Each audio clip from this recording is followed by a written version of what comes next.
বিসমিল্লাহির রহমানির রহিম আলহামদুলিল্লাহি রাব্বিল আলামিন ওয়াসসালাতু ওয়াসসালামু আলা আশরাফিল আমবিয়া ওয়াল মুরসালিন নবিয়িনা মুহাম্মাদিন ওয়া আলা আলিহি ওয়া আসহাবিহি আজমাইন ওয়া বা'দ।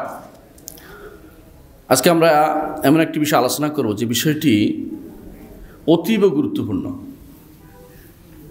অতীব গুরুত্বপূর্ণ এই জন্য যে একজন মানুষ ধরেন রওনা হয়েছে ঢাকা যাবে, কিন্তু তার উদ্দেশ্য ভালো আছে, ঢাকায় যাবে, সে উদ্দেশ্য খারাপ না, গাড়িও ভালো, ভালো গাড়িতে রওনা হয়েছে, তেলও আছে, ফুয়েল আছে, সব আছে, কোনো সমস্যা নেই, ড্রাইভারও ভালো, কিন্তু ঢাকা যাওয়ার পথের যে রাস্তাটা একখান দিয়ে ভুল করে ফেলছে। এখন সে আর ঢাকা খুঁজে পায় না, ঢাকা আর খুঁজে পাচ্ছে না, ঢাকা কই গেল? এত কষ্ট করে ঢাকা রওনা হয়েছে, এত কিছু, ঢাকা তো যেতে পারতেছে না। তার উদ্দেশ্যও ভালো, কোনো খারাপ কিছু নেই তার উদ্দেশ্য, এবং সে চেষ্টাও করতেছে যে রাস্তাটা ঠিক করেছিল, কিন্তু ভুল হয়ে গেছে। এটাই হচ্ছে মানহাজ চলার পথ। আপনি আমি অনেক সময় ভালো উদ্দেশ্যে ভালো কাজটাই করি, যে এরা বেদাত করতেছে কেউ খারাপ উদ্দেশ্য নিয়ে করে না, বলে না আমার উদ্দেশ্য খারাপ, এটা বলে না কেউ বলে না আমার উদ্দেশ্য খারাপ, বলে কেউ বলেন আমার উদ্দেশ্য খারাপ। যে ব্যক্তি মিলাদ পড়ে, যে ব্যক্তি কবরের জন্য দৌড়ে আসছে, এখানে আপনাদের কাছে এই দখল করে বসে রয়েছে মানুষ রাস্তাঘাট, এরা কেউ বলেন আমার উদ্দেশ্য খারাপ। সবাই ভালো উদ্দেশ্য, কি ভালো কিছু পাবো, ভালো কিছু করব, সব উদ্দেশ্য ভালো, কিন্তু উদ্দেশ্য ভালো হইলেই সব পাওয়া যায় না। আব্দুল্লাহ ইবনে মাসউদ রাদিয়াল্লাহু আনহু একদিন তিনি তার ঘরে বসা ছিলেন, আবু মুসা আশআরী রাদিয়াল্লাহু আনহু তিনি আসেন, দৌড়ে এসে বললেন যে আবু আব্দুর রহমান, মসজিদে কিছু লোককে পাইছি। বলে কি করতেছে? বলে তারা একবার বলতে সাব্বিহু মিয়া কাব্বিরু মিয়া, 100 বার সুবহানাল্লাহ বলে, 100 বার আলহামদুলিল্লাহ বলে, 100 বার আল্লাহু আকবার বলো। দেখতে খারাপ নাকি? এটা দেখতে খুব ভালো, তসবিহ পড়তে, শোনো নাকি, সমস্যা কি? বলে তুমি কি করেছো? বলো আমি কি করবো, আমি তো চলে আসছি আপনার কাছে খবর দিতে। আব্দুল্লাহ ইবনে মাসউদ রাদিয়াল্লাহু আনহু যেভাবে সেভাবে কাপড় নিয়ে দৌড়াইতে লাগলেন। আয়েশা বললেন যে এই মসজিদবাসীরা, হয় তোমরা নতুন কোনো শরীয়ত পাইছো, না তোমরা রাসূলের থেকে ভালো কিছু জানছো, না আমাদের থেকে ভালো কিছু, তিনটে একটা কোনটা করছো বলো। বলছে ইয়া আবু আব্দুর রহমান মা আরাদনা ইল্লাল খায়র, আবু আব্দুর রহমান আমরা তো শুধু কল্যাণে চেয়েছি, আমরা খারাপ কিছু চাইছি নাকি? আমরা কি চুরি করতেছি? যে ব্যক্তি দুরুশরী পরে দাঁড়াইয়া সে বলতেছে আমি কি দাঁড়ায় দুরুদে না পড়তেছি, দাঁড়াইতে কোনো গুনার কথা বলতেছি না। কত সুন্দর কথা, তাই না? কিন্তু সমস্যা কোথায় হয়েছে? মানহাজগত ভুলটা তার হয়ে গেছে। আলী রাদিয়াল্লাহু আনহু একদিন রাসূলুল্লাহ সাল্লাল্লাহু আলাইহি ওয়াসাল্লাম বের হয়েছে, মুসনাদ আহমদে হাদিসটি আসছে, অন্য বর্ণনা আসছে সেটার ঘটনাটা, আর রেওয়ায়াতটা হাদিসটি শুআয়ব আল-আরনাউত তাহকিক করে বলছেন হাদিসটার সনদ শুদ্ধ। তিরমিজির রেওয়ায়াতটার মধ্যে সনদ দুর্বলতা আছে। তো হাদিসটা কি? রাসূলুল্লাহ সাল্লাল্লাহু আলাইহি ওয়াসাল্লাম একদিন বের হয়ে আসছেন, দ্রুত বের হয়ে আসার সময় জুতা ছিঁড়ে গেছে, পায়ের জুতা ছিঁড়ে গেছে, ঠিক আছে? তো তিনি জুতা ছিঁড়ে চলে আসছে, জুতা রেখেই চলে আসছে। আলী রাদিয়াল্লাহু আনহু এটা আবার সিলাই করতেছেন, আলী রাদিয়াল্লাহু সিলাই করতেছেন, বুঝে আসছে কথাটা? তো আয়েশা বসে রাসূল আলোচনা করতে বসেই বললেন যে এমন একটা সময় আসবে আমি কোরআন নাজিল হওয়ার ব্যাপার নিয়ে, কোরআন নাজিল হওয়া, বুঝছেন তো, কোরআন নাজিল হওয়ার উপরে আমি তোমার এই কাফেরদের সাথে যুদ্ধ করতেছি। এমন একটা সময় আসবে তোমাদের মধ্যে কেউ কেউ কোরআনের ব্যাখ্যা করতে গিয়ে যুদ্ধ করবে, কোরআনের ব্যাখ্যা নিয়ে যুদ্ধ করবে। তো আবু বকর ওমর মাথা তুলতেছে, আমার মনে যুদ্ধ করতে হবে, ওমর বোধ আমার মনে যুদ্ধ করতে হবে, মানে সবাই তাকাচ্ছে, কে? আবু বকর কালে তোমরা কেউ না, তবে জুতো সিলাচ্ছে যে ও। সাহাবা কেরাম দৌড়ে দেখতে বললেন যে একটা খুশির খবর, তোমার এটা জানাচ্ছে, আমি শুনছি। সেটা কোন যুদ্ধ ছিল জানেন? খারেজদের যুদ্ধ। হারুরা খারেজে যুদ্ধ করছে আলী রাদিয়াল্লাহু আনহু, আর কেউ করে নাই। তারা কিন্তু কোরআন নিয়েই পড়েছিল সারাদিন, কেউ কেউ দিনে রাতে 1000 রাকাত নফল নামাজ পড়ত, এবং তাদের ওই এলাকার প্রচলিত ছিল যে মধুমক্ষিকার মতো এরা গুনগুন করে সারাক্ষণ কোরআন পড়তেছে, কিন্তু রাসূল বলেছে তাদের অন্তরের গলা দিয়ে ভিতরে ঢুকে নেই, এটা উপরে রয়ে গেছে, এর বাইরে আসে এটা ঢুকে নেই। তাদের কিন্তু উদ্দেশ্য খারাপ ছিল। উদ্দেশ্য খারাপ হইলে কিন্তু ভালো হয়ে যায় না, তাহলে বুঝতে পারছেন। যারা আরেকটা উদাহরণ দিই, রাসূলুল্লাহ সাল্লাল্লাহু আলাইহি ওয়াসাল্লামের দরবারে গেছে, যাইয়া খোঁজ নিছে রাসূল কীভাবে ইবাদত করে। একদল যখন রসুলের আবাদতের কথা বলা হলো তাদের পছন্দ হলো না, এত ছোট্ট আবাদত। তারপর তারা একটা ইল্লত বার করলো, ইল্লত কারণ রসুলের কি সমস্যা, রসুল তো এমনি জান্নাতি, এই জন্য আবাদত কম করছে, আমি একদম এমন আবাদত করবো আমি বিয়ে করবো না। আরেকজন বললো আমি সারা রাত দাঁড়িয়ে থাকবো, ঘুমাবোই না। আরেকজন বলল আমি সারাদিন রোজায় রাখবো, আমি কোনোদিন আর রোজায় ভাঙবো না। বাহ, খারাপ না ভালো? বিশাল ভালো। মানে কি করেন আপনি, এ তো আল্লাহর জন্যই করতেছে। রাসূলুল্লাহ সাল্লাল্লাহু আলাইহি ওয়াসাল্লাম কি অনুমোদন করেছেন? করেন নাই। বলছে যে না, দূর যাওয়া যাবে না, ওইটা করা যাবে না। একবার সাহাবায়ে কেরাম রাসূলুল্লাহ সাল্লাল্লাহু আলাইহি ওয়াসাল্লাম এক যুদ্ধে রওনা হয়েছেন। পথে একটা সুন্দর জায়গা দেখছে, যেখানে পানি আছে, হ্যাঁ, সুন্দর ঘাস আছে, সব কিছু আছে। এক সাহাবী ইঙ্গিত করে বসলো যে রসুল আমি এখানে থেকে যাই। কী জন্য? এখানে থেকে আল্লাহর ইবাদত করবো, সারা জীবন কাটাই দেবো এখানে। রসুলকে অনুমোদন করছে না। রসুল বলে যে আমাদের সাথে এক পা আগানো, তোমাদের সারাদিনের ইবাদত বেশি, সারা জীবনের ইবাদত বেশি হবে, চলো। এই সমস্ত জিনিস আমার দিনের মধ্যে নাই। রাহবানিয়াতান ইবতাদাউহা মা কাতাবনা আলাইহিম, এগুলি আল্লাহর দিনের মধ্যে, এগুলি ভাড়াবাড়ি জায়গা নেই, ছাড়াছাড়ি জায়গা নেই। আল্লাহ দিনের মধ্যে মধ্যম পন্থা রসুল শিক্ষা দিয়েছেন কীভাবে করতে হবে। প্রত্যেকটা জিনিস একটা পন্থা আছে, শিখাই দিয়েছেন রসুল কীভাবে করতে হবে। প্রত্যেকটা জিনিস শিখাই দিয়েছেন রাসূলুল্লাহ সাল্লাল্লাহু আলাইহি ওয়াসাল্লাম আমাদেরকে। সেই পন্থা, প্রত্যেক বিষয়ে পন্থা আছে, নীতি আছে। দিন পরিপূর্ণ হয়েছে, মনে রাখতে হবে দিনের বিধান যেমন পরিপূর্ণ হয়েছে, দিন কীভাবে প্রতিপালন করতে হবে সেটাও আল্লাহ তাআলা বলে, আল্লাহ তার রাসূল বলে দিয়েছেন। সেখানেও আপনার জন্য আর কোনো সুযোগ রাখা হয়নি। বর্তমান সময়ে অনেকেই বিভিন্ন জায়গায় হানাহানি মারামারি করে, মনে করে যে আমাদের কত ভালো কাজ করতেছে, কিন্তু এগুলি ভালো কাজ না, এগুলি ভালো কাজ না, এগুলি অনুমোদন করা হয়নি রসুলের, এগুলি অনুমোদন করা হয়নি। এগুলি ভালো কাজ মনে করলে এগুলি খারাপই হয়েছে, ভালো কাজ হয়নি। আসলে মনে করাটা তাদের নিয়তের উপরে, তাদেরকে একবার খুশি হওয়ার কিছু নেই। নিয়ত থাকলেও আলীরা দিল নিয়ত ভালো ছিল, তোমরা যুদ্ধ করছে, ওদের নিয়ত খারাপ ছিল না। জিজ্ঞাসা করছে এরা কাফের, বলে না এরা কাফের না, মিনাল কুফরে ফালরু, কুফরি থেকে ফালাই আসছে, এরা কাফের না। তো কি বলছে, কি এরা তাহবিলে ভুল, রসুল যেটা বলেছেন। এই হাদিসটার সনদ ইমাম আহমদ ইবনে হাম্বল বর্ণনা করেছেন এবং হাদিসটার সনদ সোহাইব আল-নাওদ বলতেন সহিহ। এর অর্থ হচ্ছে যে রাসূলুল্লাহ সাল্লাল্লাহু আলাইহি ওয়াসাল্লাম জানতেন যে কিছু মানুষ অপব্যাখ্যা করবে, কোরআন নিয়ে ব্যাখ্যা করতেছে।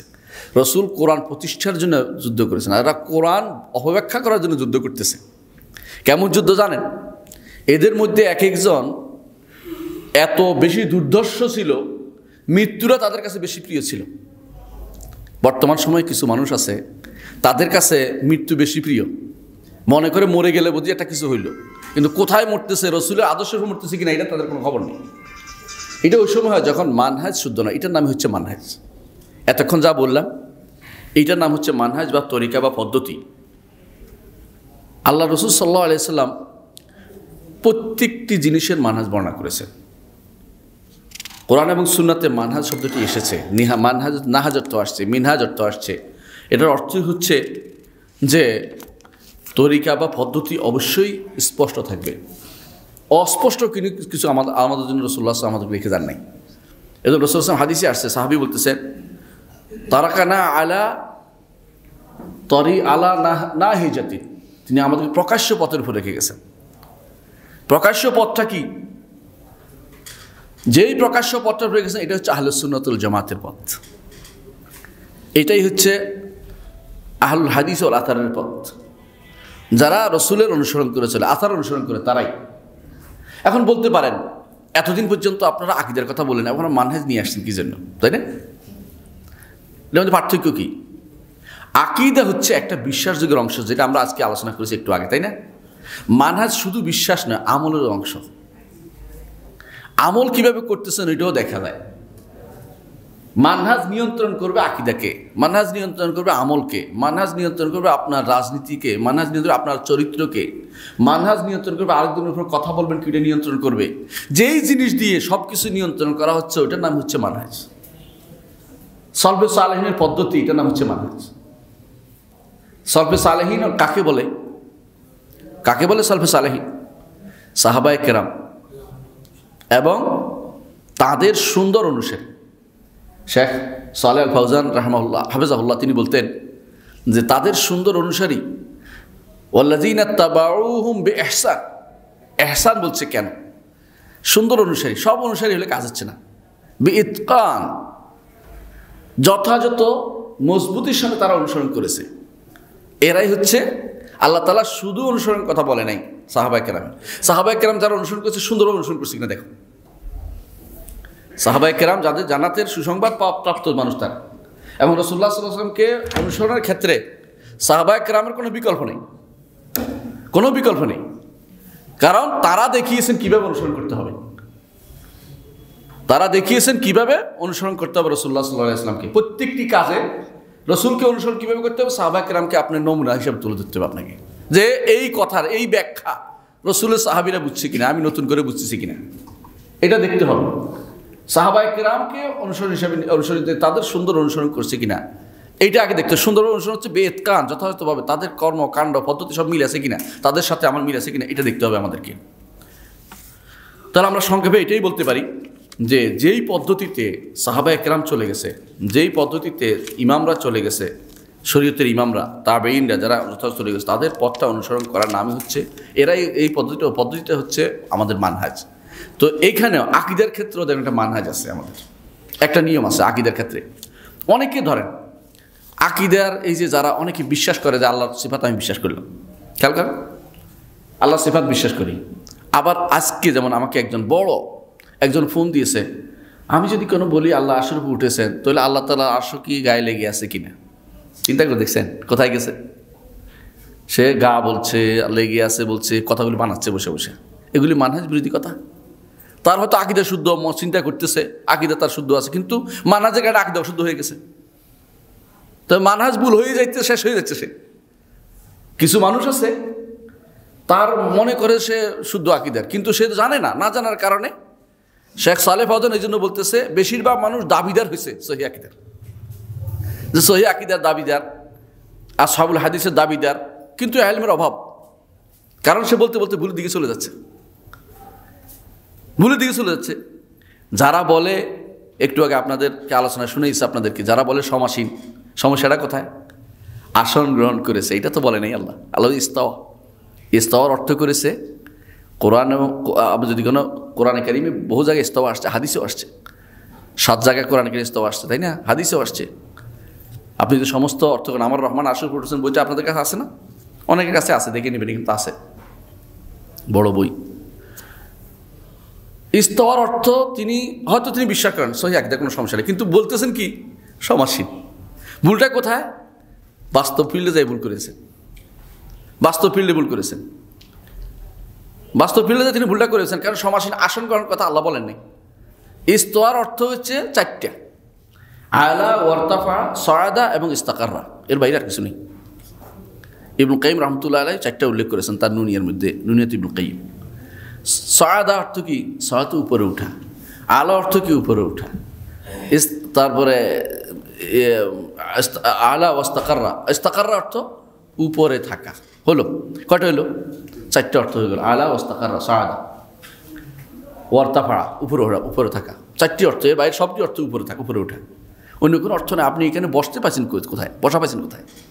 অন্য দলিল হইতে পারে, এটার অর্থ না, অসুবিধা নেই। অন্য দলিল আপনি বলেন দলিল খুঁজে বের করতে হবে, আপনার আপত্তি নেই, আপনি একটা খুঁজে বের করে যদি থাকে আমার আপত্তি হবে না, কিন্তু নাই, এটাতে না, এটার অর্থ না, এটার অর্থ এটা নয়। অলুর অর্থ আপনি করেন, অলু অর্থ সমুন্নত করেন, কোনো সমস্যা নেই, অলু অর্থ সমুন্নত। কিন্তু ইস্তাওয়ার অর্থ সমুন্নত না। ইস্তাওয়ার তো উপরে উঠা, ফেল, এটা সিফা ফেইলিয়া, সিফা ফেইল, একটা ফেইল। আল্লাহর কর্ম সাব্যস্ত করতে হবে আপনাকে। আল্লাহর সিফা জাতি আছে, সিফা ফেইলিয়া আছে। যখন সিফা ফেইলিয়া সাব্যস্ত করবেন, একটা ফেল সাব্যস্ত করতে হবে। কাজটা করেছেন তিনি, কাজটা কি করেছেন, উপরে উঠেছেন বলতে হবে আপনাকে। উপরে আসেন বললে অলু হয়েছে, এটা হয় নাই, আপনার সিফা ফেইলিয়া সাব্যস্ত হয় নাই। ভুলটা কোথায় হয়েছে? ভুলটা হচ্ছে আমার আকীদাও ঠিক আছে, সবই ঠিক আছে, কিন্তু আমি বুঝার ক্ষেত্রে ভুলটা করে যাচ্ছি। আমি বুঝাতে পারছি কথাটা? এই ভুলগুলি আমাদের হয় কখন? যখন মানহাজ আমরা ঠিক করতে না পারি। এগুলো সব জায়গায় হয়, শুধু যে আকীদা হয় তা নয়, আকিদাতে হয় তা নয়, এগুলি আমলেও হয়, শরীয়তে হয়। আমি এই বিষয়টা লম্বা আলোচনা করছি, কিন্তু লম্বা আলোচনা করবো না আজকে, কারণ হচ্ছে লম্বা সময়টা কম আমার হাতে। আমি শুধু শেষের দিকে কিছু উদাহরণ দিব। সলফেজান অনুসরণ করতে হবে, এটার উপর আমি লম্বা লিখে যাচ্ছিলাম, কিন্তু আজকে সময় দিব না। শুধু বলবো এটা যে আমাদেরকে অবশ্যই প্রত্যেকটি কাজে সলফে সালেহ অনুসরণ করতে হবে। প্রত্যেকটি কাজে। সলাতের দিক থেকে একটু আগে একজন আমাকে উদাহরণ দিয়ে জানাচ্ছিলেন, উনি ভালো কাজ করেছেন। সেটা বলছিলেন যে একজন মানুষের উপর সে হজ করতে চায়, তাই না? তো হজের উদাহরণ দিচ্ছে উনি, সুন্দর একটা উদাহরণ দিচ্ছেন যে হজ করতেছে, এখন ভিক্ষা করে করে তিনি হজের টাকা জোগাড় করতেছেন। কথাটা তো সুন্দর, তাই না? তো হজের কাজ করতেছে, খারাপ হজ না করবে, কিন্তু হচ্ছে না কেন? তার মধ্যে এটা হজ ফরজ ছিল না, সেই পদ্ধতিটা ভুল করে ফেলছে। টাকা হলে না হজ করবে। একজন মানুষ আমাকে বলতেছে যে আপনার জাকাতের টাকা আপনি রাখেন নাই কেন? জাকাতের টাকা ছিল, খরচ হয়ে গেছে, জাকাতের টাকা খরচ হয়ে গেছে, আপনার জাকাত দিবে। কি জন্য? খরচ করে ফেললে আর জাকাত দিবে কোত্থেকে? জাকাত তো আল্লাহ বাধ্য করেন না আমার জন্য, তা না থাকলে, টাকা থাকলে দিব, টাকা নাই, জাকাত নাই। এখন টাকা আমি দিয়ে খরচ হয়ে গেছে, এরপরে আমার বাধ্য করবেন কি করে? আপনি আমাকে কেউ বাধ্য করবে না, দুনিয়ার কেউ। তাহলে ভুলটা কোথায় হয়? আমাকে আগে নির্ধারণ করতে হবে আমি আসলে কোনটায় আদিষ্ট হয়েছি। আমাকে যেই পদ্ধতিতে আমাকে কাজটা করে, সেই পদ্ধতিতে আমাকে কাজটা করতে হবে। নতুন কোনো পদ্ধতি আমাকে আবিষ্কার করা যাবে না, করলেই সেটা হবে মানহাজ বিপরীত কাজ, মানহাজ বিপরীত কাজ। আমি এখন সংক্ষেপে বলবো কয়েকটা জিনিস। আকীদার ক্ষেত্রে, আমাদের আকীদার ক্ষেত্রে, মানহাজ নেয়ার ক্ষেত্রে, গ্রহণ করার ক্ষেত্রে কিছু জিনিস আমরা আকীদার ক্ষেত্রে যেই পদ্ধতিতে যাব সেটা হচ্ছে, প্রথমে আমরা কোরআন এবং সুন্নাহ থেকে নিব, কোরআন এবং সুন্নাতে আকীদা বিশ্বাস নেব। তারপরে ইজমা থেকে নেব। ইবনে তাইমিয়া রহমতুল্লাহ যেটা বলছে, ইজমা কি? ইজমা আমাদের না, কার? সাহাবায়ে কেরামের। সাহাবায়ে কেরাম যেহেতু একমত হয়েছে, কিছু বলেছে তারা সবাই একটা কথা, আমরা এটা দলিল দিই। সাহাবায়ে কেরামের কথা দিয়ে আমরা দলিল দিই, বুঝছেন তো? এই জন্য দেখবো সাহাবায়ে কেরামের কথা যখন সবাই একমত হয়ে যায়, এটা দলিল হয়ে যায়। সাহাবায়ে কেরামের ইজমা, এটা দলিল। কিন্তু এর নিচে আর যাব না আকীদার ক্ষেত্রে। কিন্তু দেখবেন অন্য জায়গাতে ওই শরীয়তের মাসালার ক্ষেত্রে নিচেও যায়, সেগুলো আমরা আলোচনা করবো। মাসালার ক্ষেত্রে, আকীদার ক্ষেত্রে তিনটার পরে আরেকটা বাড়তি আছে, এটা ফিতরাতুস সওয়িয়া, আপনার স্বাভাবিক বিবেক, যেটা নষ্ট হয় নাই। স্বাভাবিক বিবেক নষ্ট হয়েছে, বুঝেন কিনা? বুঝেন কিনা? আপনার কাছে সিগারেট খাওয়া খুব বিব্রতকর, তাই না? কিন্তু যে ব্যক্তি অনবরত সিগারেট খাচ্ছে তার কাছে কিছু মনে হচ্ছে না। এটা আপনি বাবার সামনে সিগারেট খান না কেন? আপনার একটা বিবেকের একটা তাড়না আছে, বুঝে গেলে আপনার স্বাভাবিক বিবেক আছে। যে ব্যক্তি বিবেক নষ্ট হয়ে গেছে তার কাছে কোনো কিছুই সমস্যা মনে হচ্ছে না। তো স্বাভাবিক বিবেকে কিন্তু আল্লাহ তাআলাকে স্বীকৃতি দেয় মানুষ। আকীদার ক্ষেত্রে স্বাভাবিক জিনিসটা, বিবেকটা ফিতরাতুস সওয়িয়া বলে ইবনে কাইয়িম রাহমাতুল্লাহ বলতেছেন, ইবনে তাইমিয়া বলতেছেন, সবাই বলতেছেন ইমামরা, যে এটা একটা বিরাট জিনিস। আল্লাহ তাআলা বলছে ফিতরাতুল্লাহি আল্লাতী ফাতারান নাস আলাইহা।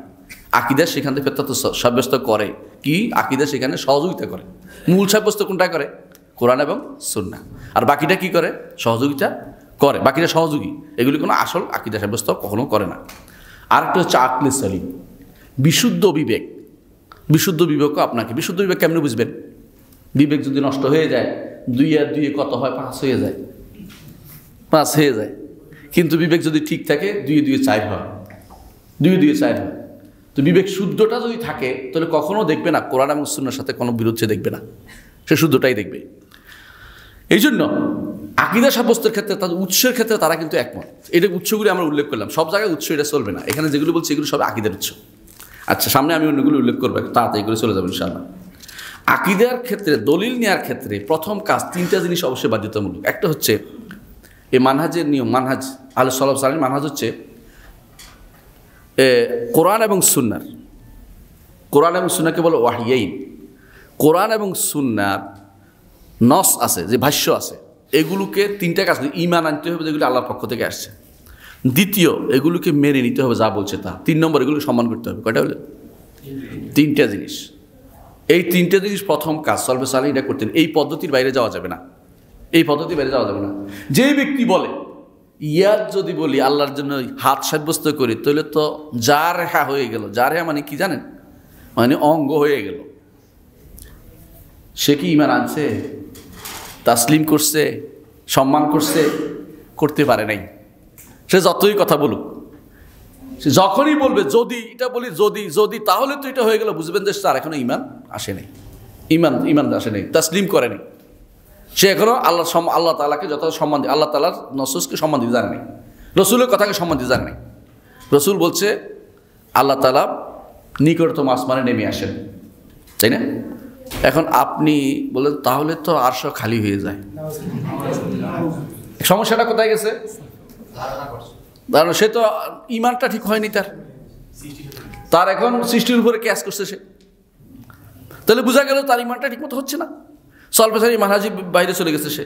তাহলে আপনি বুঝতে পারছেন যে প্রথম কাজ হবে কোরআন এবং সুন্নাহর যত ভাষ্য আছে এগুলোকে কি করতে হবে, এগুলো কি করতে হবে, ঈমান আনতে হবে, মেনে নিতে হবে এবং সম্মান করতে হবে। তিন কাজটা অবশ্যই মানহাজ সালাফির আকীদার লোকের দরকার।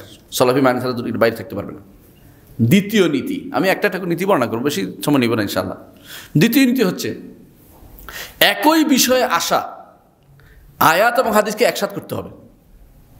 আপনি একই বিষয়ের আসা একটা অংশ নিয়ে দৌড় দিবেন না, একটা অংশ নিয়ে দৌড় দিবেন না।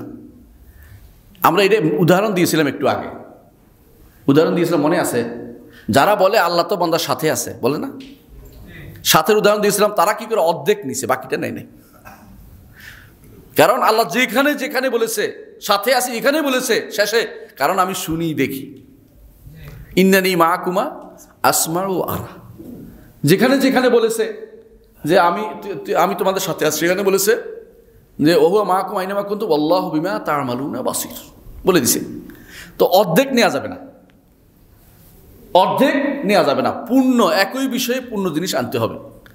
যে কোনো শাইখুল ইসলাম ইবনে তাইমিয়া সবসময় বলতেন একটা কথা রাহমাতুল্লাহ আলাইহি, তিনি বলতেন যে দুনিয়া আকীদা নষ্ট করেছে অর্ধেক আলেম, আকীদা নষ্ট করেছে অর্ধেক আলেম।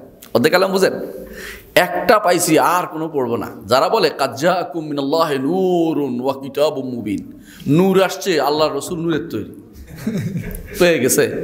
দলিল তারা পুরো কোরআন শরীফে সব আয়াত দলিল তাদের। যদি জিজ্ঞাসা করেন, আমি একদিন জিজ্ঞাসা করলাম আপনার মিলাদের দলিল কি, সমস্ত আয়াত কোরআন সব আয়াত দলিল। কারণ তার তো কোন দলিল অভাব নাই, বুঝে নাই এটা দলিল কি জিনিস। কিন্তু তাকে যদি জিজ্ঞাসা করেন স্পেসিফিকলি বলেন তো খবর আটকে যাবে, তার কোন দলিল নেই। সমস্যা কোথায় আসে, একই বিষয়ে আসা আয়াতগুলোকে একসাথ করতে হবে। নূর এখানে বুঝছেন আপনি, ঠিক আছে, নূরের আয়াত আরও নিয়ে আসে, দেখবেন যে আল্লাহ তাআলা তাওরাতেরও নূর বলছে, বলছে কিনা, তাওরাতেরও নূর বলছে আল্লাহ তাআলা কোরআন কারীমে। ইন্না আনজালনা তাওরাতা ফিহা হুদা ওয়া নূর, নূর বলে দিছে। আল্লাহ তাআলা ওই চাঁদেরও নূর বলছে, চাঁদের আলোকে নূর বলছে, অল কামারা নূরা, বলছে কিনা, বলছে। এবং আল্লাহ তাআলা তার কোরআনকেও নূর বলেছে, কোরআন কারীমকে নূর বলেছে। তাহলে আল্লাহর বাণী ওহীকে নূর বলেছে, ইসলামকে নূর বলেছে রাসূল হাদিসে। কত কিছু নূর আছে, আপনি নূর ধরে এখন হুট করে চলে গেলেন কোথায়, যে নূর অর্থ হচ্ছে নূরের তৈরি, এবং আরও বাড়াইতে বাড়াইতে আল্লাহর নূরের তৈরি বানিয়ে বলছেন। আলহামদুলিল্লাহ। কখন এটা হয়েছে, এই জন্য হয়েছে যে একই বিষয়ে আপনি আয়াতগুলো একসাথ করতেই হবে, নাহলে আপনি ভুল পথে চলে যাবেন। এই নীতিটা আকীদার ক্ষেত্রে অত্যন্ত গুরুত্বপূর্ণ নীতি। 3 নম্বর একটা নীতি, আমি একটু তাড়াতাড়ি করতেছি, একটু বুঝে নেবেন। 3 নম্বর নীতি হচ্ছে, মনে রাখবেন তাওহীদ জানার জন্য আপনাকে কোনো বাইরের কিছু দ্বারস্থ হতে হবে না, কোরআন এবং সুন্নাহর ভিতরে আপনাকে থাকতে হবে। কেন জানেন? তাওহীদ কে শিক্ষা দিচ্ছে আমাদেরকে? নবী এবং রাসূলগণ, ঠিক না? নবী রাসূলগণের কাছে কি আসছে? কিতাব আসছে, খবর আসছে। এর বাইরে অন্য কোনো পদ্ধতি গেলে আপনি ভুল করবেন। এই পর্যন্ত যারাই পথভ্রষ্ট হয়েছে তারা সবাই কোরআন সুন্নাহর বাইরে গেছে। মুতাজিলারা বলেছে যে 10 কারণে কোরআন এবং হাদিস থেকে দলিল দেওয়া যাবে না তাওহীদের উপরে, 10 কারণ। আপনারা যারা বড় করেছিলেন ইমাম রাজি, বিশ্ববিখ্যাত ইমাম রাজি, নাম জানেন না? ইমাম রাজি আল্লাহ তাআলা ক্ষমা করুন, শেষ জীবনে ফিরে আসছিলেন, শেষ তওবা করেছেন শেষ জীবনে। প্রত্যেকটি এরা তওবা করেছে, কিন্তু মানুষ তওবার আগে পরেরটা নেয় না, আগেরটা নিয়ে পথভ্রষ্টতা লিপ্ত হয়েছে। তওবা করে ফিরে আসছে তিনি শেষ জীবনে, বলছে আমি সব দুনিয়া ঘুরে দেখছি, কোথাও আমার ইয়া নেই, আমি নিসাপুরের বুড়িদের আকীদা মরতে চাই। সেটা কি? আল্লাহ আরশের উপর আছেন বিশ্বাস করতে চাই, আমি আর বেদালা যেতে চাই না। সারা জীবন চেষ্টা করেছে আল্লাহ সাব্যস্ত করার জন্য, 101টা দলিল নিয়ে দৌড়াচ্ছে। উনি নিশাপুরে গেছে, তো নিশাপুরে যাওয়ার সময় মানুষ, বড় আলেম গেলে দৌড়ায় না, পিছে অনেক মানুষ দৌড়াচ্ছে। বুড়ি বলে কি হয়েছে? বলে এখানে একটা লোক যাচ্ছে যে আল্লাহর অস্তিত্বের উপর 101টা দলিল জানে, ওনার মধ্যে 101টা সন্দেহ আছে। বুড়ি কয়ে বলছে আমার কোনো সমস্যা নাই, আমি আল্লাহ আছে বিশ্বাস করতেছি বাবা, আমি আল্লাহর ইবাদত করি, কোনো সমস্যা নেই। উনি শুনছে, মরার সময় ওনার মনে হইল যে ওয়াজিবুল উজুদ মুমকিনুল উজুদ কোন কারণে, মুমকিনুল উজুদ থেকে ওয়াজিবুল থেকে মুমকিনুল উজুদ কীভাবে হইলো, ইখতিসাসের কারণ কি, এটা খুঁজতে ওনার ঈমান হারা হয়ে যাচ্ছে। মানে জান্নাতে যাওয়া মানে বলতেছে আমি মরতে চাই, নিশাপুরের বুড়ির ইয়াদি ঈমান মরতে চাই, আমি বেদারা যেতে চাই না, সারা জীবনের ঈমান শেষ করে দিতে চাই না আমি। তো কেন এটা হয়েছে? কারণ তিনি তাওহীদ খুঁজছে কোথায়? কোরআন এবং সুন্নাহর বাইরে গিয়ে। কোরআন এবং সুন্নাহর বাইরে গিয়ে যাওয়ার কারণে আপনি দেখবেন আপনাদের কাছে আকায়েদে নাসাফিয়া আছে কারো কাছে? আকায়েদে নাসাফিয়া পড়ছেন কেউ? পড়ছেন না? মাশাআল্লাহ। আকায়েদে নাসাফিয়া আপনি দেখবেন দুইটা ভাগ করেছে। প্রথম অংশ একটা ইলাহিয়াত, আর শেষ অংশ হচ্ছে সামরিয়াত, দুই ভাগ করেছে। ইলাহিয়াতের মধ্যে আপনি পড়ে যাবেন, কোথাও কোরআন আয়াত হয় না, কোথাও হাদিস পাবেন না কিয়ামত পর্যন্ত। ওখানে শুধু বলেছে হোকামারা বলেছে। ও হাকিম কেরা জানেন? গ্রিক দার্শনিকরা। ও হাকিম হচ্ছে গ্রিক দার্শনিক ছাত্র যারা আছে, কারা? ইবনে সিনা, কারমতি, কারামতে ফেরকাত অনুসারী ইবনে সিনা, অথবা ফারাবি, অথবা কিন্দি, অথবা এই জাতীয় লোকেরা, এরা বলেছে। এটা ওদের কাছে বেশি প্রিয়। আল্লাহ তার রাসূলের বাণী তাদের কাছে আসতেছে না। অর্থাৎ তাওহীদের মাসালায় কোনোদিন তারা আল্লাহ তার রাসূলের কথা শুনবে না, নবুয়তের মাসালা শুনবে না। কোথায় শুনবে? কবরের নিচে গেলে শুনবে। এটা আমাদের সামরিয়াত নাম দিছে, যে শোনা কথা। উপরেগুলি শোনা নয়, এগুলো কি আকল দিয়ে ধরবে, আকলিয়াত নাম দিছে, এলাহিয়াত, আকলিয়াত। আকল দিয়ে তারা ধরবে এগুলো। যারাই আকল দিয়ে শুধু আকল দিয়ে তারা মনে করে ধরবে, তারা বিভ্রান্ত। এই পথে বিভ্রান্ত হবেই হবে, কোনো সন্দেহ নেই। এই মানহাজ বিভ্রান্ত মানহাজ। তা আমাদের কোন মানহাজ নিতে হবে? যে অবশ্যই আল্লাহ তাআলা যেটা বর্ণনা করেছে, রাসূল যেটা বর্ণনা করেছে, এটার মাধ্যমে হেদায়েত পাইছে কে? আবু বকর, ওমর, ওসমান, আলী, সাহাবায়ে কেরাম সবাই হেদায়েত পাইছে। তারা কি কেউ গ্রিক দর্শন জানতো? গ্রিক দর্শন শুনছিল কোনোদিন? আকলিয়াতের কোনো কিছু তারা জানতো? জীবনও শুনেও নাই তারা। কিন্তু হেদায়েত তার জান্নাতের জায়গা, জান্নাতের সুসংবাদ তারা প্রাপ্ত হয়েছে। তাবেঈনরা তারাও কেউ এটা জানতো না, কিন্তু তারা কিন্তু জান্নাতের সুসংবাদ প্রাপ্ত ছিলেন। সরি, আল্লাহ তাআলা যে বলছেন খায়রুন নাস কার, রাসূল বলছেন খায়রুন নাস কার সুম্মাল্লাযিনা ইয়ালুনাহুম, তুবা, তাদের জন্য সুসংবাদ দিয়েছেন। তাদের মধ্যে কেউ কেউ জান্নাতে যাবেন কারা? যারা সুন্দরভাবে অনুসরণ করে কোরআন কারীম। আল্লাহু ওয়াসাবিকুন আউয়ালুল মিনাল মুহাজিরিন ওয়াল আনসার ওয়াল্লাযিনা তাবাউহুম বিইহসান রাদিয়াল্লাহু আনহুম, তাদের যারা অনুসরণ করে সুন্দর, তাদের জন্য সুসংবাদ দিয়েছে, হাদিসে আছে। তাদের জন্য সরাসরি সবাই জান্নাত আমরা বলতেছি না, সুসংবাদ আছে তাদের জন্য। কি জন্য তারা করছে? তারা কোরআন এবং সুন্নাহর ভিতরে ছিল, এর বাইরে যায়নি। তাহলে তাওহীদ অবশ্যই কোরআন এবং সুন্নাহর ভিতরে, তাওহীদের দলিল অবশ্যই আছে। আচ্ছা আসুন 4 নম্বর যেটা নীতি, 4 নম্বর নীতি হচ্ছে অবশ্যই সলফে সালিহিনের বুঝ নিতে হবে। কোরআন বুঝার ক্ষেত্রে নতুন কোনো বুঝ আবিষ্কার করা যাবে না। অবিল আখিরাতি হুম ইউকিনুন অর্থ কি? অবিল আখিরাতি হুম ইউকিনুন অর্থ কি? শেষ দিবসের উপর তারা দৃঢ় বিশ্বাসী। এটা তো আমাদের বিশ্বাস, এটা করি না আমরা, এই সুন্দর না? এটা সলফে সালিহিন বুঝ, কিন্তু এটা যত তাফসীর দেখবেন এটাই পাবেন। কিন্তু আপনি খোঁজেন, কাদিয়ানী একটা তাফসীর করছে, সে লেখছে অবিল আখিরাতি হুম ইউকিনুন অর্থ হলো সর্বশেষ রেসালতে, অর্থাৎ কাদিয়ানীর রেসালতে বিশ্বাস করে। সে তো কোরআন দিয়ে দলিল দিচ্ছে, কোরআন দিয়ে দলিল দিচ্ছে না। যারা হাদিস মানে না তারা সব কোরআন দিয়ে দলিল দেয়, আপনি জানেন? হাদিস মানে না, কোরআন দিয়ে দলিল দিচ্ছে ওরা, কিন্তু একটা আপনি দেখাতে পারবেন না। কোরআন দিয়ে দলিল দিচ্ছি আমরা। কোরআন বলছে নাজ্জালনা আলাইকাল কিতাবা তিবয়ানাল লিকুল্লি শাই, সব কিছুর প্রমাণ এখানে আছে। তারা বলতেছে কিন্তু না, আপনাকে কোথায় যেতে হবে? সলফের বুঝে যেতে হবে। নিজের মতো বুঝলেই ভুল হবে। আর যারা তথাকথিত যারা এখন নামছে, হ্যাঁ, যারা ইয়াকে কমন সেন্সের পক্ষে কথা বলে, একশো না ভাঙ্গরা, তারা সবাই কি করতেছে জানেন? কমন সেন্স নাম দিয়ে তারা সব নিজেরা বুঝে, তারা কোরআন এবং সলফে সালিহিন বুঝ নিতে রাজি নেই। আমার সাথে তর্ক হচ্ছে, আমাকে দাওয়াত দিচ্ছে। আমি বললাম যে আমি আপনার সাথে দাওয়াতে যাবো কেন? কেন যাবো? আপনি কে? কী জন্য যেতে হবে আপনার কাছে? আপনি আসেন এবং এখানে আসবেন, আমার কাছে আসবেন, একা আসবেন, কারোর নিয়ে আসবেন না, ফটো তুলবেন না, 2 সপ্তাহে আসবেন।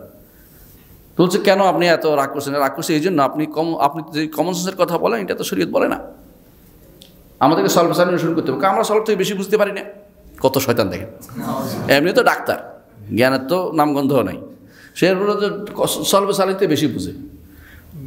যদি দুনিয়ার বুকে ভালো মানুষ যারা ছিল তারা হচ্ছে নবীরা। নবীদের পরে কারা? নবীদের সরাসরি অনুসারীরা। যদি কেউ জিজ্ঞাসা করে যে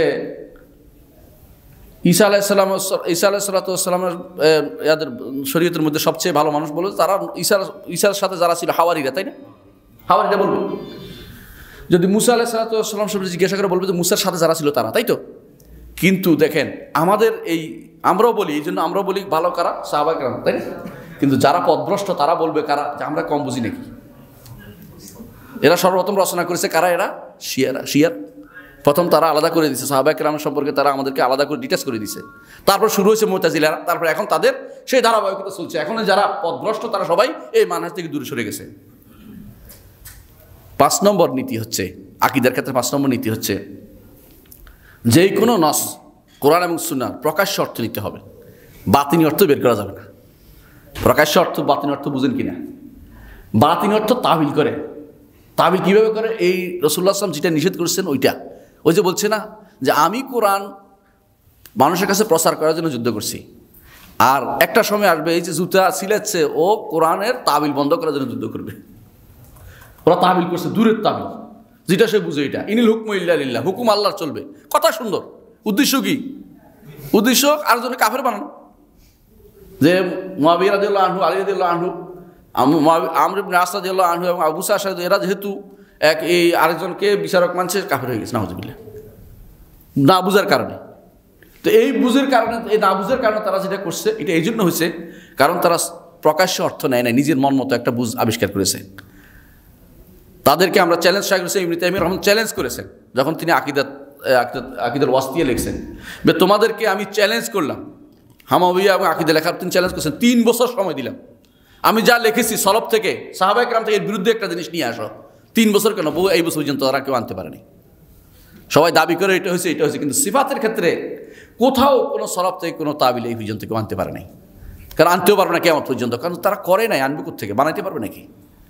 এই জন্য প্রকাশ্য অর্থ নিতে হবে। এই প্রকাশ্য অর্থ হচ্ছে এটা যা সাধারণ পড়লে বোঝা যায়, কারণ আল্লাহ এবং তার রসুল কোরআন নাজিল করেছে আমাদের বোঝার জন্য, আমাদেরকে ধাঁধা দেওয়ার জন্য না। ধাঁধা বুঝেন তো, যে ধাঁধা খোঁজো, এবার তোমরা লোক খোঁজো, বাইরের লোক আনো, ধরে নিয়ে আসা একজনকে, সে ঠিক করে দিবে, ওইরকম কোরআন এবং সুন্নাহ নাজিল করেন না, এটার জন্য বুঝার জন্য নাজিল করেছে, বুঝি আমরা। আর ওরা বুঝতো, কেমন বুঝতো দেখেন, যখন রাসূলুল্লাহ সাল্লাল্লাহু আলাইহি ওয়াসাল্লামের দরবার রসুল বললেন যে আল্লাহ তাআলা হাসেন দুইজন থেকে, একজন এটা করছে একজন এটা করছে, হাদিসটা বললেন, বেদুইন বলল যে লান না'দিমা খায়রান মিন রাব্বিন ইয়াদহাক, এমন রব থেকে আমি অকল্যাণ পাওয়ার আশা করি না যে রব হাসতে পারে। সুবহানাল্লাহ। বেদুইন বুঝছে, ঈমান বুঝছে, কিন্তু বুঝে নাই কে? বড় বড় পণ্ডিতরা, আলেমরা বুঝে নাই। বলে আল্লাহ হাসেন না, কি হাসার তো আল্লাহ সন্তুষ্ট হন, বাস আল্লাহ হাসা অস্বীকার করে দিলেন। রাসূল বলেছে এটা, বেদুইন বুঝছে এটা, তার পছন্দ হয় না এটা। আল্লাহ বলছেন আরশের উপর উঠেছেন, এরা এটা পছন্দ করে না, কি আল্লাহ দখল করেছেন। দখল করলে তো কাজ তো করছে, কিন্তু এটা উঠতে বলবে না কেন? আল্লাহ নির্ধারিত হয়ে যাচ্ছে জায়গা, আল্লাহর জন্য জায়গা, স্থান নির্ধারিত। তোমার স্থান অস্থানের কথা কে বলতে বলছে? তোমার এই নির্ধারণ করতেছো কেন তুমি? স্থান তো তোমার পরিচিত জায়গা হচ্ছে স্থান, যেটা সৃষ্টির বাইরে, উপর, সর্বোপর, এটা তোমার স্থান। কি বলছে এটা কোন স্থান তুমি বলবে এটাকে? সৃষ্টি কত ক্ষুদ্র জিনিস, তুমি কেন তুমি এটাকে স্থানের সাথে সংকৃত করতেছো আল্লাহর বিষয়টাকে? তোমার বুঝের ভুলটা আল্লাহর উপর চাপাই দিচ্ছ কেন? এটা এই জন্য হয়েছে কারণ তারা প্রকাশ্য অর্থকে ভুল পথে পরিচালিত করেছে। আরেকটা 6 নম্বর নীতি হচ্ছে এটা, আকল এবং নকল, কোরআন এবং সুন্নাহ এর সাথে বিবেকের কোনো বিরোধ হয় না, কোনোদিন বিবেক হইতে পারে না, বিরোধ হইতে পারে না। আমি আমার নতুন যে ইয়াটা লিখেছি আলহামদুলিল্লাহ, এখন যেটা বের হচ্ছে, আগামী মাসে অবশ্যই পেয়ে যাবেন ইনশাআল্লাহ। প্রথম খণ্ড আপনারা সবাই আশা করি কিনবেন। সেটা হচ্ছে এরা আল জামিউল কামিল, এটার অনুবাদটা বাংলা অনুবাদ। প্রথম খণ্ডের মধ্যে আমি প্রায় 220টার মতো একটা ভূমিকা লিখেছি। এই ভূমিকার মধ্যে আমি এগুলো সব খণ্ডন করেছি, যে বিবেকের সাথে যারা এখন বলে যে কমন সেন্সের বিরোধ হয়, এটা কখনো সম্ভব না। এখানে আমি সহযোগিতা নিয়েছি ইবনে তাইমিয়া রাহমাতুল্লাহ আলাইহি, কোনো সন্দেহ নেই, কিন্তু নিতেই হচ্ছে। সত্যিকার অর্থে বুঝছে যে লোকটা, যে কিভাবে সন্দেহ হতে পারে, কারণ বিবেকে দিয়ে আপনি, বিবেকটা তো একটা জিনিস, দান করা আল্লাহর একটা সামান্য একটা জিনিস, এইটা দিয়ে আল্লাহর এত বাণীকে আপনি বিচার করার ক্ষমতা কার বিবেক দিয়ে বিচার করবেন?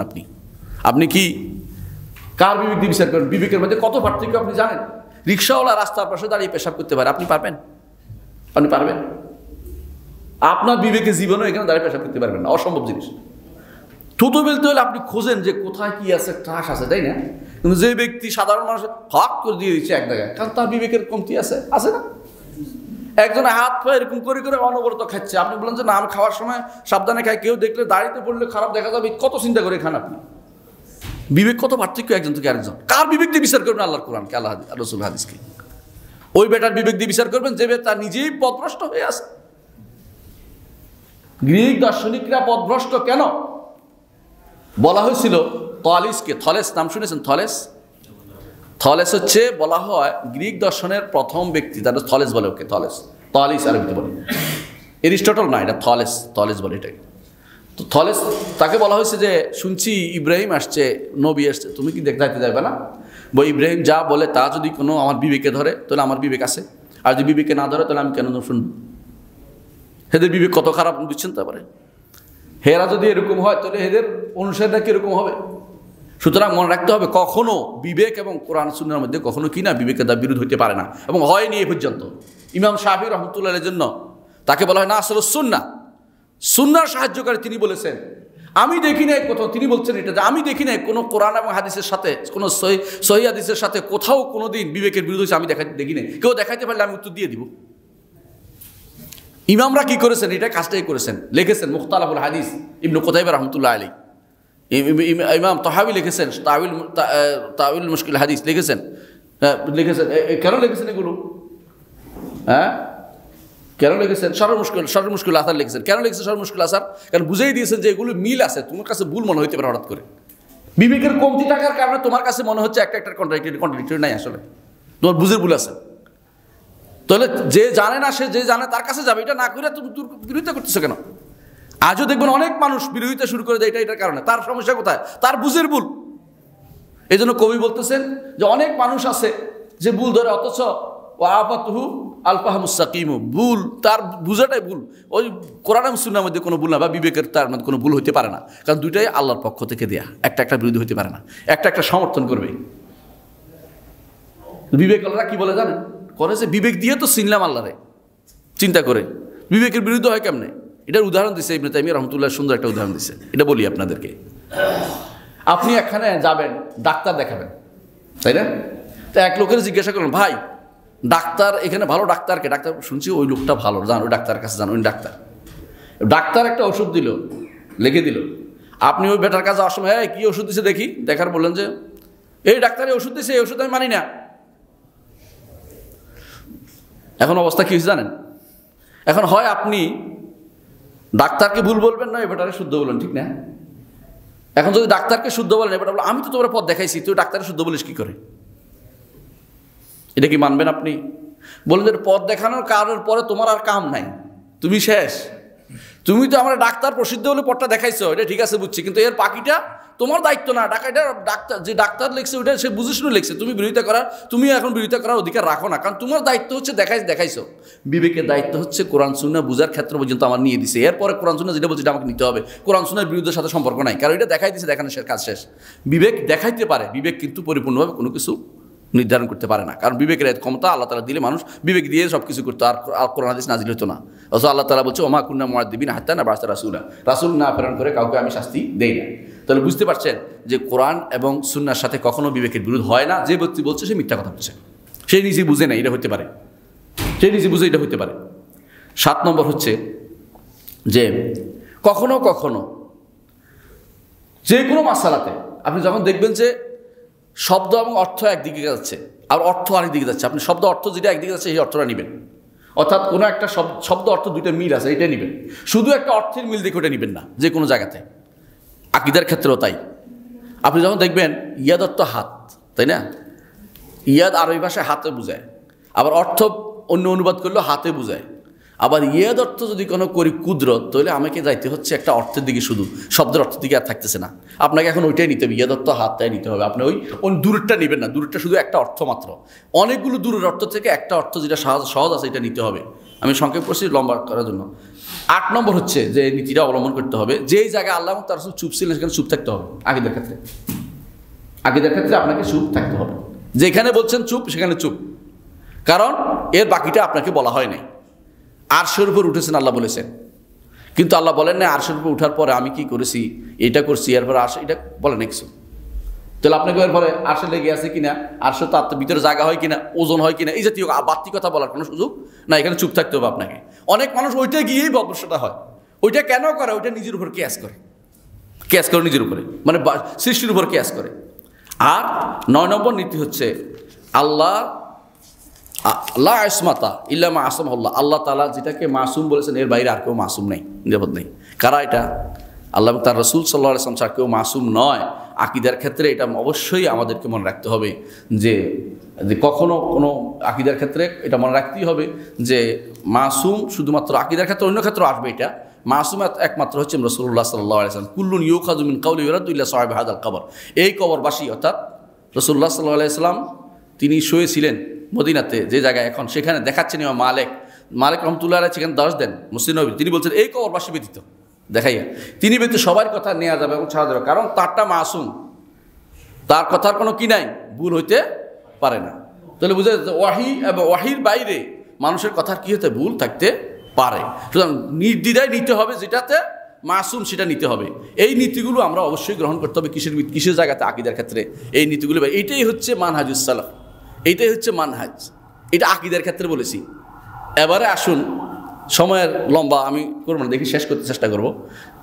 সুলুকের ক্ষেত্রে দুনিয়ার দুঃখে মানুষ অনেকে মনে করে যে আমরা বুঝি আখিরাতের জন্য কোনো কাজ করি না, শুধু আমরা জাহিরি মতবাদে বিশ্বাসী মনে করি, তাই না? না, আমরা সবাই আমাদের একটা নীতি আছে আখিরাতের জন্য, জুহুদ ও তাকওয়া ফরেজগারির জন্য আমাদের একটা নীতি আছে। ওই নীতিটা আমরা কীভাবে চলি এটা একটা উদাহরণ করতে চাচ্ছি। যেই পথে চললে অন্তর পরিচ্ছন্ন হবে, পরিষ্কার হবে, এটা কিন্তু আল্লাহ রসুলের প্রেরণ করা একটা কাজও। এটা ইউজাক্কিহিম, তাদেরকে পবিত্র করবে। কীভাবে পবিত্র করবে সেটার সুনির্দিষ্ট কিছু মানহাজ আছে। কিভাবে করতে হবে? কোরআন এবং সুন্নাহ বেসড হতে হবে। সেটা কোরআন এবং সুন্নাহ বেসড হতে হবে। কোরআন এবং সুন্নাহ বেসড হতে হবে। আমি সংক্ষেপ করে শেষ করে দেবো ইনশাআল্লাহ, সময় নাকি শেষ। কোরআন এবং সুন্নাহ বেসড হতে হবে। দ্বিতীয় হচ্ছে সালফে সালেহিন আহওয়াল, সাহাবায়ে কেরাম, তাবেঈন এবং তাদের অনুসারী, তাদের আহওয়াল যেটা কোরআন সুন্নাহর সাথে মিশে, সেই অবস্থাটা গ্রহণ করতে হবে। নিজে বানিয়ে কোনো কিছু গ্রহণ করা যাবে না। অথচ আমরা যদি দেখি তাহলে আমরা দেখব তাদের সবই হচ্ছে বানোয়াট সিস্টেম। সবাই কারামত নিয়ে বসে আছে, সবাই জিকির বানাচ্ছে। আমরা তো বলি জিকির করতে হবে আল্লাহর যদি কোনো, অবশ্য জিকির কোনটা করতে হবে? কোরআন এবং সুন্নাহয় যে জিকির আসছে সেটা, তাই না? তারপরে আমরা বলি যে অবশ্যই তওবা করতে হবে কোরআন ও সুন্নাহর পদ্ধতিতে। তারা কি নতুন তওবার একটা বানাইছে, আস্তাগফিরুল্লাহ, জাম্বিং কই টানি, ঠিক না? দেখছেন না কীভাবে টানি গান গায়ে গিয়ে ওয়াজ করে? এইটা নয়, আল্লাহ রসুলের তওবার অনেকগুলো সিগে আছে, আপনি এগুলো দিয়ে করেন। হাদিসে যেগুলো করেন তাওয়াক্কুল আমাদেরও পদ্ধতি, কিন্তু তাদেরটা তাওয়াক্কুল না হয় তাওয়াক্কুল হয়ে গেছে, মানুষের উপর নির্ভর করে বসে রয়েছে। আমরা যে এখলাস আছে, আমাদের এখলাসটা হচ্ছে কোরআন এবং সুন্নাহ ভিত্তিক এখলাস। তাদের এখলাস হচ্ছে লোক দেখানো এখলাস। নইলে দরবার কীভাবে করে? সৈয়দুত তয়েফা যারা ছিল তার দরবার ছিল না, আপনার দরবার বানাইছেন কী করে? কারে দেখানোর জন্য? অন্ধকে হাতি দেখান আপনারা। আমাদের মুরাকাবা আছে, ইস্তিকামা আছে, এগুলি সবই সিদক, খাউফ, রাজা, এগুলি সবই হচ্ছে আমার উসুল সালফে সালেহিনের মানহাজ। যেই মানহাজে তারা নিজেদেরকে পবিত্র করে, এই মানহাজের বাইরে অন্য কোনো মানহাজ আমাদের নিকট গ্রহণযোগ্য না। আসুন ইমামতের নেতৃত্বের ব্যাপারে আসি, সহজে আসি। আমরা মনে করি যে অবশ্যই রাষ্ট্রপ্রধান থাকবে, তাকে রাখতেই হবে, রাষ্ট্রপ্রধান একজন নিয়োগ দিতেই হবে। এটা কেন? রাসূলুল্লাহ সাল্লাল্লাহু আলাইহি ওয়াসাল্লাম এটার প্রতি আমাদের গুরুত্ব দিয়েছেন এবং সাহাবায়ে কেরাম এটা করেছেন। তাকে উপরে রেখেই তারা আগে, কবরের উপরে রেখেই তারা আগে খলিফা নিয়োগ করেছে। কেন? এটা জরুরি জিনিস, রাষ্ট্র নিয়ে চলে না, এটা বিশ্বাস করি আমরা। কিন্তু রাষ্ট্র কী জন্য হচ্ছে এটা মনে রাখতে হবে। রাষ্ট্র হচ্ছে আল্লাহর দ্বীনকে যথাযথভাবে হেফাজত করার জন্য হচ্ছে এদের কাজ, রাষ্ট্রপ্রধানের কাজ। সে একজন কি মাত্র? চৌকিদার, পাহারাদার মাত্র। এটা মনে রাখতে হবে। কিসের? আল্লাহর দ্বীনের জন্য। এটা হচ্ছে আমাদের নীতি। কিন্তু কেউ যদি জোর করে ক্ষমতা চলে আসে, বিধান কি? জোর করে ক্ষমতা চলে আসলো। আমাদের কথা হচ্ছে যদি কেউ এরকম চলে আসে তাহলে অবশ্যই তাকে মেনে নিতে হবে, বিরোধিতা করা যাবে যতক্ষণ পর্যন্ত সে কোরআন এবং সুন্নাহর বিরুদ্ধে থাকে। আমরা এইভাবে তাকে মানি নেই না যে সে আসে জোর করে আসুক, এটা আমরা মানি না। কিন্তু এসে গেলে আমাদের কাছে রাষ্ট্রপ্রধান হবে তিনভাবে। সবাই মিলে এখতিয়ার করে পছন্দ করবে একজনকে, অথবা খলিফা পরবর্তীটা বানিয়ে দেবে, যেমন আবু বকর করেছে, ওমর রাদিয়াল্লাহু আনহু বানিয়ে দিয়েছে। অথবা মানে বিশ্বস্ত একজনের মধ্যে থেকে একজন বানিয়ে, যাকে সবাই মেনে নেয়, আরেকজন, অথবা যাকে জোর করে আসছে, এটাও মানি। কিন্তু শর্ত হচ্ছে একটাই, যে এইভাবে আসার পরে মানুষ তাকে মেনে নিতে হবে। যদি মেনে না নেয় তাহলে সে খলিফা হইতে পারলো না, তাকে রাষ্ট্রপ্রধান হতে পারলো না। তারপর আসার পরে তার রাষ্ট্রের সীমান্ত, রাষ্ট্রের সমস্যা তার করার জন্য, মুক্ত থাকার জন্য অবশ্যই তাকে মেনে নিতে হবে। তার বিরুদ্ধে যতক্ষণ পর্যন্ত কোরআন এবং সুন্নাহর বাইরে সে কোনো নির্দেশ না দিবে তার মেনে নিতে হবে। কোরআন সুন্নাহর বাইরে নির্দেশ দিলে তার কোনো কথা শোনা যাবে না, লা সামআ ওয়ালা তাআ, শোনা যাবে না। কিন্তু এর আগ পর্যন্ত বিরোধিতা করা, এর আগ পর্যন্ত হানাহানি মারামারি লিপ্ত হওয়া যাবে না। এটা হচ্ছে আমাদের নীতি আছে প্রত্যেকটা জিনিসের। এই নীতি কোত্থেকে নিলাম আমরা? কোরআনে কারীমের সূরা নিসার ৫৮ এবং ৫৯ নম্বর আয়াত। দুইটাতে আছে ইন্নাল্লাহ ইয়া'মুরুকুম আন তু'আদ্দুল আমানাতি ইলা আহলিহা ওয়া ইযা হাকামতুম বাইনান নাসি আন তাহকুমু বিল আদল ইন্নাল্লাহা নি'মা ইয়া'ইদুকুম বিহি। এই আয়াত হচ্ছে রাষ্ট্রপ্রধানের জন্য, যেন তিনি দুনিয়া যা তার অধীনস্থদেরকে যেন আল্লাহর দ্বীনের উপর পরিচালনা করে, আমানত প্রত্যার্পণ করে। আবার মানুষের উপর ফরজ করে দিয়েছে দ্বিতীয় আয়াতে। কি সেটা কি? ইয়া আইয়ুহাল্লাযীনা আমানু আতিউল্লাহ ওয়া আতিউর রাসূলাহু উলিল আমরি মিনকুম। উল্লে আমার কথা শোনো। দুই দিকে আল্লাহ তাআলা দুই আয়াতে বলে দিয়েছেন। ওদের একটা দায়িত্ব দিয়েছেন, এদের একটা দায়িত্ব দিয়েছেন। তো এইভাবে প্রত্যেকটা জিনিসের মানহাজ আমাদের রয়েছে। এদের মধ্যে মানহাজটা আমি লম্বা করবো না, লম্বা আলোচনার বিষয়, এটা আরও লম্বার বিষয় আসছিল। লম্বা আলোচনা না করলে অনেক কাছে আবার ইয়েও থেকে যাবে। কিছু জিনিস আছে আমি জানি আপনাদের অনেক মনের ভিতরে আসছে, কিন্তু এগুলো উত্তর এখন দিতে পারবো না, কারণ সময় কম। আমি শেষে একটা কথাই বলবো, দাওয়াতের ক্ষেত্রে একটা মানহাজ আছে আমাদের।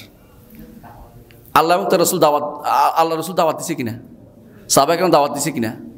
এখন যদি আমি বলি যে চলো আমরা কিছু টাকা রোজগার করে গান টান গেয়ে টাকা রোজগার করে মানুষ আসলে সেখানে ওয়াজ করা শুরু করে দেব, হবে না? এই পদ্ধতি দাওয়াতের নয়, এই পদ্ধতি দাওয়াতের নয়।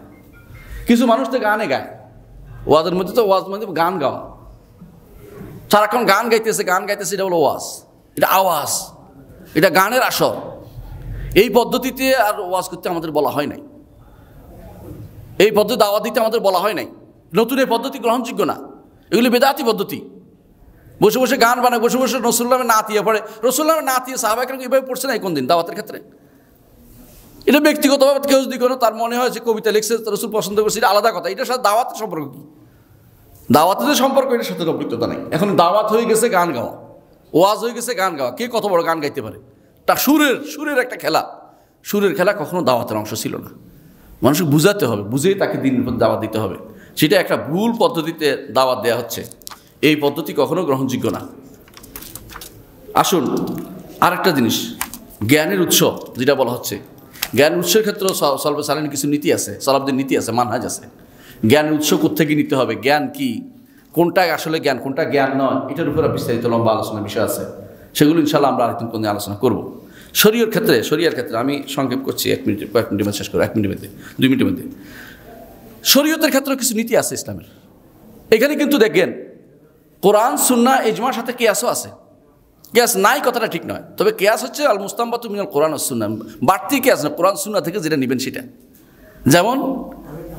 যেমন 6টি জিনিসে কি বলেছে সুদ হয়, তো গমের কথা বলা হয়েছে, চাউলের কথা বলা হয় না, চাউল এটার সাথে মিশবে, একই রকম। এটা অস্বীকার করার কোনো জো নাই, এটা স্বীকার করতেই হবে। এটা দুনিয়া সবাই স্বীকার করে, বিবেকবান সবাই স্বীকার করে। অর্থ হচ্ছে এই জাতীয় কিয়াসকে অস্বীকার করার কোনো জো নাই। কিন্তু কিয়াস নাম দিয়ে কোরআন এবং সুন্নাহর নীতিকে আপনি হটিয়ে দিবেন, কোরআন এবং সুন্নাহর যেটা বলছে সেটাকে বাদ দিয়ে দিবেন, সেটা হবে না। কীরকম? হাদিসে আসছে তোমাদের যদি কেউ গরু ছাগলকে দুধ আটকে রাখে বিক্রি করে, মুসাররাত বলে এটাকে,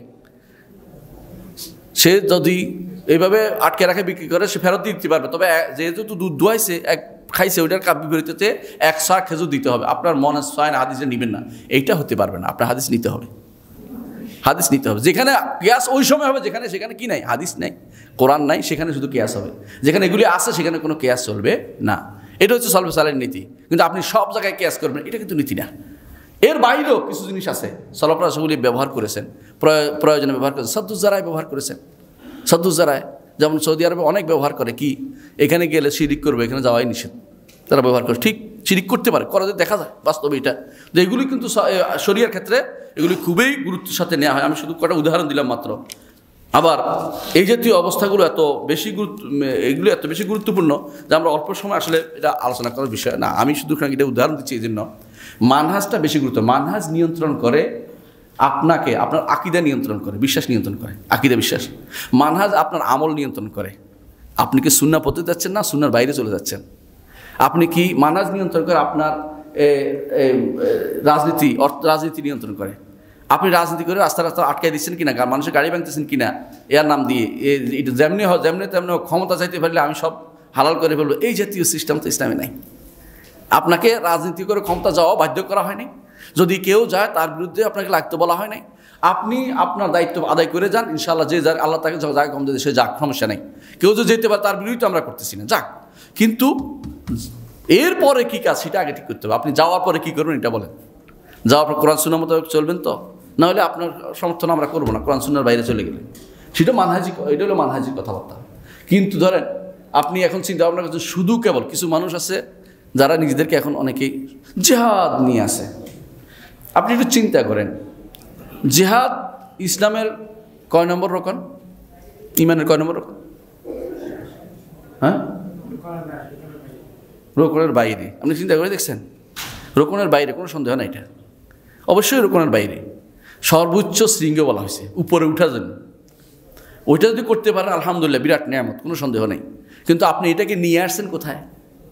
রোকনের জায়গায় নিয়ে আসছেন। এবং এটার উপরে ওয়ালা এবং বারা করছেন। যে ব্যক্তি জিহাদ করে নাই তাকে আপনি এইটা বলতেছেন, ওইটা বলতেছেন, তার বিরুদ্ধে লেগে যাচ্ছেন। এর অর্থ কি? আপনি কিন্তু মানহাজের মধ্যে নাই। আপনি যখন দেখেন যখন যুদ্ধর আলাম পতাকা উঠবে না, তখন যুদ্ধ করাটা কিন্তু সাহাবা কেরাম কেউ অনুমোদন করে না, তাবিনরা কেউ করে নাই। পতাকা থাকতে হবে আগে, কেউ না কেউ যুদ্ধ নামছে। এর আগে যারা যুদ্ধ করতেছে তারা কী করতেছে? তারা মানহাজ বিরোধী কাজ করতেছে, যে সর্বসারের যে নীতির বিরুদ্ধে কাজ করতেছে। ঠিক অনুরূপভাবে দেখেন কিছু মানুষ একটা কি করে, একটা ইয়া বানায় যে এর বাইরে চলে গেলে সে বেদাতি। আপনারা এই কাগজটা বানাতে অনুমতি দিচ্ছে কে? মানুষের কিছু একটার উপরে বেদাতি বানাই দিচ্ছেন, আবার কিছু একটা হলে ফাসিক বানাই দিচ্ছেন, কিছু একটা হলে কাফের বানাই দিচ্ছেন। আপনি নিজের মন মতো করে তাবদীল করার তো সুযোগ নেই। কাফের কিছু নীতি আছে যে কোন কারণে কাফের হয়, আবার কোন কোন কারণে কাফের হওয়া থেকে তাকে কাফের বলা থেকে বন্ধ থাকতে, ওইটাও নীতি আছে শরীয়তের। তো মানুষ যে নীতি নৈতিকতা বাদ দিয়ে বা নীতি একটা মেথড বাদ দিয়ে যা করতেছে, এটা হচ্ছে মানহাজ বিরোধী কাজ। এই জন্য আমরা বলি মানহাজের সমস্যাটা সবচেয়ে বেশি। আকিদার ক্ষেত্রে যে সমস্যাটা এখন হচ্ছে, অনেকেই আমরা আকিদা চিনতে পারছি, কিন্তু আকিদা অনেকে বলে যে এর আকিদা সহি, মানহাজটা খারাপ। কথাটা ঠিক বলে, সমস্যা নাই এটা। কারণ হচ্ছে আকিদা হয়তো সে শিখছে, কিন্তু বাস্তবায়ন করতে যায় ভুল করতেছে, বাস্তবায়ন করতে ভুল করতেছে। বাংলাদেশে এমন লোকও আমি জানি, যেই লোকের আকিদা সে আরবদের কাছে পড়ছে, আকিদা শুদ্ধ হয়েছে, কিন্তু সে বেদাতীদেরকে এখন ঐক্যের জন্য বলে যে থাক, ওদের সাথে ঐক্য করা যাবে, কোনো সমস্যা নেই। তো কি হইল? আপনার আকিদা কোথায় গেল? মানে মানহাজ বিরোধী কথা এটা। তাকে ধরিয়ে দেওয়া হয়েছে, তাকে বলা হয়েছিল যে অমুকে যে সম্পূর্ণ মাতুরিদি আকিদা দিয়ে ডাকতেছে, বই লিখতেছে, ওর আকিদা কেমন? বলতেছে ওর আকিদা ঠিক আছে। কেন বলছে জানেন? তার দল ঠিক রাখার দরকার, কিন্তু সব এক হয়ে গেছে এখন। দলীয় দৃষ্টিকোণ থেকে এক হওয়ার কারণে সে এখন আকিদাও ছাড় দিচ্ছে। এটা মানহাজের কারণ। মানহাজ তো ভুল। আকিদা কোনো ছাড় দেওয়ার জায়গা আছে নাকি কোথাও? সামান্যতম ছাড় দেওয়ার কোনো সুযোগ নেই আকিদাতে। কিন্তু সে এখন তার দল ঠিক রাখার জন্য, তার গোষ্ঠী ঠিক রাখার জন্য, তার নিজস্ব বলয় ঠিক রাখার জন্য আকিদাতেও ছাড় দিচ্ছে। তাহলে কি হলো? মানহাজ ঠিক হইলো? মানহাজ ঠিক নেই। তাহলে মানহাজ যেখানে ঠিক নাই, সেখানে আপনি কোনো জায়গাতে, অনেক সময় আকিদাকে ঠিক রাখবে মানহাজ, কোনো জায়গাতে আপনি নিজেকে ঠিক রাখতে পারবেন না। এই জন্য মানহাজটা শিখতে হবে। প্রত্যেকটি জায়গায় আমাদের মানহাজ শিখতে হবে। যে আকিদার ক্ষেত্রেও মানহাজ শিখবো, ইবাদতের ক্ষেত্রেও মানহাজ শিখবো, আমাদের শরীয়তের ক্ষেত্রে মানহাজ শিখবো, আখলাকের ক্ষেত্রে মানহাজ শিখবো, রাজনীতির ক্ষেত্রে মানহাজ শিখবো, একে অপরকে যে ভালো মন্দ বলার ক্ষেত্রেও মানহাজ শিখবো। শরীয়তের প্রত্যেকটা জিনিসের কিছু নীতি আছে। এর উপরে বিরাট বিরাট ভলিউম লেখা হয়েছে। আলহামদুলিল্লাহ, আলহামদুলিল্লাহ আমাদের আরবিতে অনেক বই আছে। এগুলো কিন্তু ধীরে ধীরে আপনাদের কাছে আসবে ইনশাল্লাহ। এই শাবাবরা আছে, ওরা ইনশাল্লাহ আপনাদের সামনে আলোচনা করবে, আমি বিশ্বাস করি। এবং একটা সময় আসবে যখন মানুষ বেহুদা কথা বলবে না, যে একখানটা আটখানে লাগাই দিবে না। আকিদের মধ্যে কোনো কেয়াস নাই। আবু ইউসুফ রহমতুল্লাহ এটা বলেছেন। কিন্তু ঠিকই অন্য জায়গাতে কেয়াসের জায়গা আছে। যেমন দেখেন এই যেমন সুলুকের ক্ষেত্রে, আল্লাহর পথে যাওয়ার ক্ষেত্রে, এখানে কোনো আবার ওই এজমা উম্মত টুম্মত কিছু নাই। কিন্তু এখানে আবার এজমা উম্মত ঢুকাই দিবেন না। প্রত্যেক জায়গাতে আলাদা আলাদা নীতি আছে শরীয়তের, আলাদা আলাদা কিছু মানহাজের কিছু আছে, বৈশিষ্ট্য আছে। এগুলিকে আরেক জায়গায় নিয়ে যাবেন না। এটা বুঝতে হবে। এটা যদি কেউ বুঝতে না পারে, এই জন্য সব উল্টা হয়। এই পর্যন্ত যত মানুষ বিভ্রান্তিতে লিপ্ত হয়েছে, এর কারণ হচ্ছে যে আকিদা শুদ্ধ করেই দৌড় দিছে যে এখনই জান্নাত পেতে হবে। কোথাও একটা কিছু অন্যায় করে বসতেছে, সে চিন্তা করতেছে না যে আমি যে কাজটা করতেছি এটা কোন মানহাজের ভিতরে পড়তেছে, এটা কি সালাফদের মানহাজ ছিল কিনা। ওইখানে ভুলটা হওয়ার কারণে তার সমস্যা হয়ে যাচ্ছে। আল্লাহ আমাদেরকে সঠিক মানহাজ থাকার তৌফিক দান করুন, এবং আমাদের প্রত্যেকটি কাজে মানহাজ ভিত্তিক আকিদার সাথে সাথে অন্যান্য তার মানহাজ ঠিক করব, সুলুকের সাথে মানহাজ ঠিক করব, রাজনীতির সাথেও মানহাজ ঠিক করব, এবং আমাদের শরিয়া যখন প্রতিপালন করব তখনও মানহাজ ঠিক করব। প্রত্যেকটা জিনিসে মানহাজ ঠিক করে আমাদের কাজ করা হচ্ছে। এইটার নামই হচ্ছে মানহাজ আহলুস সুন্নাত ওয়াল জামাত। আহলুস সুন্নাত ওয়াল জামাতের মানহাজ, আহলুস সুন্নাতের মানহাজ। এটা কোনো বাড়তি কিছু নয় বা বানোয়াট কিছু নয়। এটা যুগ যুগ ধরে লেখা আমাদের আলেমদের একটা বিরাট সম্পদ। আপনি আকিদার যেই কোনো বই পড়েন সেখানে দেখবেন যে মানহাজের কথা উল্লেখ আছে। আলহামদুলিল্লাহ। আকীদার উপরে বই লেখা, ভলিউমের উপর ভলিউম, শত শত ভলিউম লেখা হয়েছে, যেখানে অন্য কিছুতে এত ভলিউম এত কিছু লেখা হয় না। এর কারণ হচ্ছে যে এইগুলি মানহাজ ঠিক করতে হবে, মানহাজ ঠিক করে দিয়েছে তারা প্রত্যেকটা কোথায় কী হবে। সুতরাং আমরা মানহাজ ঠিক করে কাজ করি এবং যেভাবে ইচ্ছে সেভাবে কাজ না করি। আগে সে জেনে নেই, এটা তো শিখলাম, এটা কীভাবে বাস্তবায়ন করব জেনে নেই, এটা তো শুনছি, এটা কি ঠিক আছে কিনা শোনা, এটা জেনে নেই। না জেনে বেহুদা একটা কাজ করবেন এবং এরপরে মানহাজ বিরোধী চলে যাবে, এটা কিন্তু ভুল হয়ে যাবে, এটা কিন্তু ভুল হয়ে যাবে। এটার কারণে কিন্তু আপনি অনেক দূরে চলে যাবেন, অনেক দূরে চলে যাবেন। আপনি শুনছেন অমুক এই কাজ করলে কাফের, এবং মানুষদের সরাসরি কাফের বলে দিচ্ছেন, কারণ মানহাজ বিরোধী। কাফের বলার আগে আপনার কিছু কাজ আছে, সেটা আপনি বলবেন কিনা আগে, সে কুফরি করছে কিনা আগে, শর্ত পূরণ হয়েছে কিনা আগে, তার বাধা দূর হয়েছে কিনা আগে, এগুলো সব জানতে হবে, নইলে আপনি তার কাফের বলতে পারেন। তো আপনি শুনছেন কাফের কয়ে দিলেন। কেউ আছে না দেখেন কথায় কথা অমুক কি কাফের, কথায় কথায় কাফের বানাই ফেলতেছে, অনেকে দেখবেন কথায় কথায় কাফের বানাই ফেলতেছে, এটা আরেক সমস্যা। রাষ্ট্র সরকারকে সবাই কাফের বানাই ফেলতেছে এবং মারামারি হানাহানিতে লিপ্ত হচ্ছে, এরা তো মানহাজি সমস্যা। এগুলো সবই হচ্ছে আমাদের মানহাজগত ত্রুটি। আল্লাহ আমাদেরকে সঠিক মানহাজে থাকার তৌফিক দান করুন। ও আখিরাত আলহামদুলিল্লাহি রাব্বিল আলামিন। আসসালামু আলাইকুম ওয়া রাহমাতুল্লাহি ওয়া বারাকাতুহু।